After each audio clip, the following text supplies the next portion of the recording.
Welcome back to video 4 of this series of Cooking in the Desert with Dr. Larry and Dr. Becca.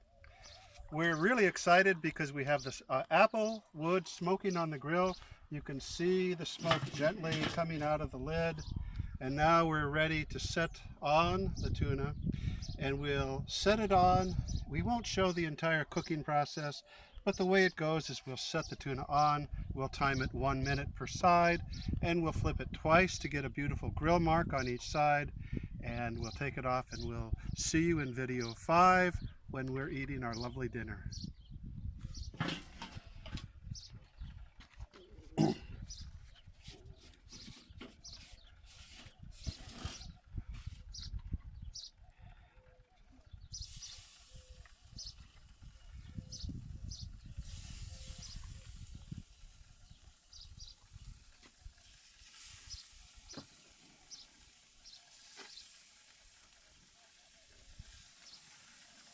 Now we'll close this to keep the fire down and get optimal smoke.